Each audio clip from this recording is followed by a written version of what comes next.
This is Satan's game plan, and Satan has unholy divine beings that go out to do his work, and his work is to steal, kill, destroy.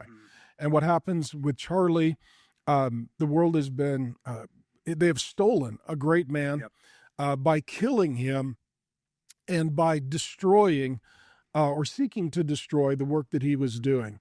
And so this is altogether demonic. This is evil.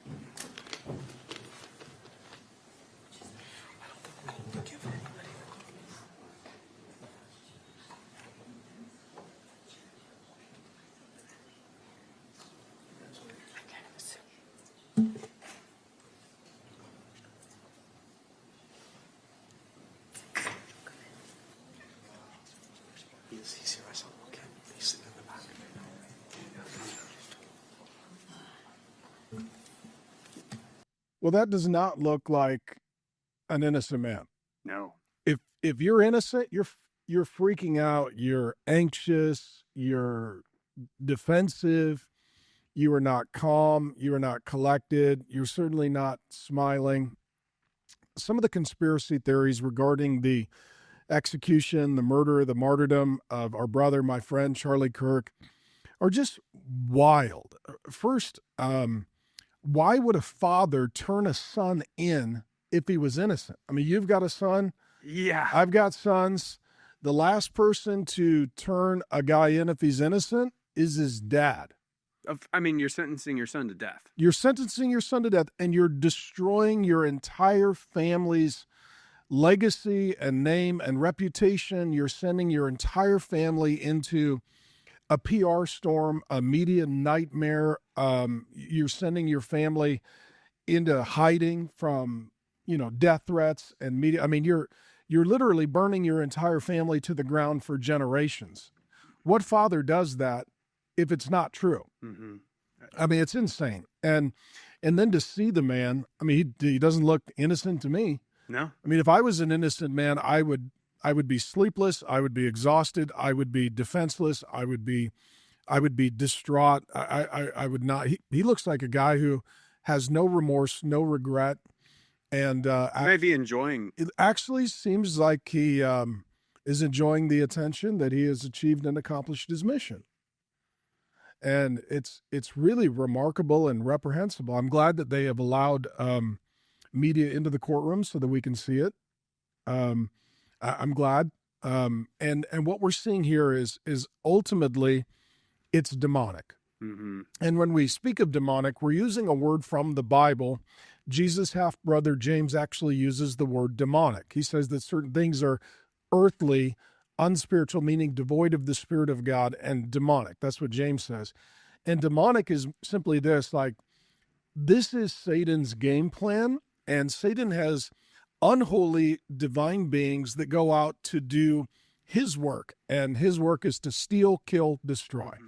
And what happens with Charlie, the world has been, they have stolen a great man by killing him and by destroying or seeking to destroy the work that he was doing.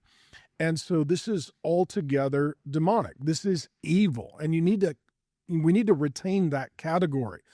And and just seeing the man, it brings an anger in me. It's like you're destroying a human being that has a wife, has kids, and what he was doing is he was sitting on a stool, sharing his microphone and platform with people who disagree with him in a way that was kind and agreeable. Mm-hmm.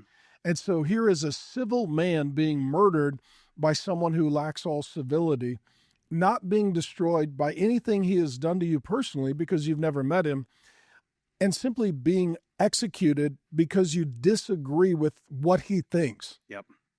Yeah, I it's such a struggle to, even grasp that Charlie's gone. Like a year ago, he was at Election Sunday at our church, and he was hanging out in your office with you and Erica. His daughter was down on the ground playing with the toys that your son plays with and our grandkids play with. He was such a sweet man. I think everyone's struggling. There's it feels like there are so many conspiracy theories going around right now and all this. Maybe talk to him about how you see the demonic behind everything. And this genuinely could just be a demonically empowered 22-year-old boy, really, that was able to pull this off. Yeah, there's a line where mental health goes into demonic oppression or even possession. Demonic oppression is where evil comes over you to a degree that you're participating with it, and it's a blurred line between your personality and their personhood. Yeah. Demonic possession is where you're gone. Yeah. Like your personality is gone and their personhood is taken over. Mm-hmm. And here, what you're looking at to me is a man who is just fully demonic. Mm-hmm. And so it oftentimes starts with what we would call mental health. And I know this will be controversial. There are people that will say, like, I hear voices and they tell me to do horrible things. Well, that could be a psychological problem. It could be a biochemical hardwiring problem.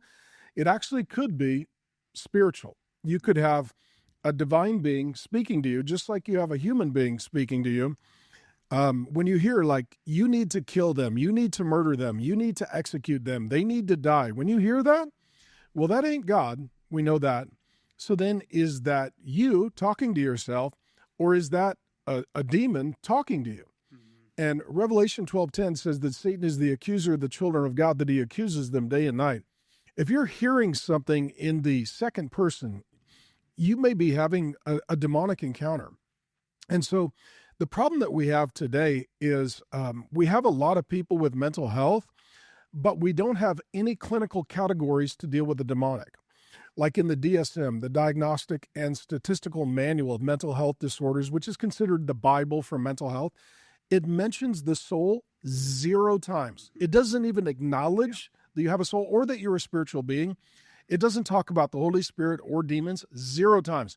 So if you're having mental health issues, and maybe it's spiritual or it's demonic oppression or possession, you go to somebody that's clinically trained but not spiritually aware, they don't even consider that it could be demonic.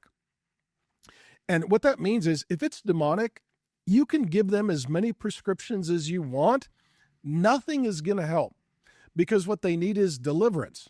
They need the Spirit of God to cast the unclean spirit out and to replace the unclean spirit with the Holy Spirit so that they can live a new life as a new person by a new power.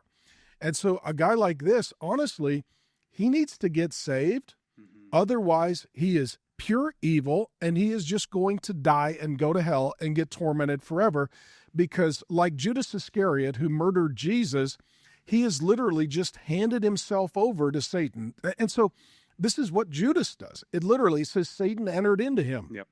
And then he murdered Jesus. Here you've got this guy, Tyler Robinson.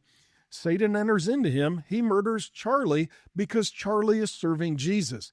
This is a replay, a lesser replay. Charlie is not Jesus, but he is serving Jesus. This is a replay of what we saw with the murder of Christ with Judas Iscariot. Yep. Yeah, and we don't see any remorse from this kid. There hasn't been a public apology. I'm sorry to the wife, to the kids. There's been none of that. Because any sane 22-year-old, okay, you can whatever. You muster up the courage to make a horrible life-ending decision for someone else. You have to sit in that the next weeks and months after. It's been 3 months. That eats at a normal person, any sane, anyone with a conscience. Mm-hmm. And it has not, apparently, with this kid. And I think that really lends to the demonic and just the soul. Thanks for watching this video. It's a great honor to help you learn the Bible. Go ahead and subscribe to the channel, and I promise you there'll be more to come.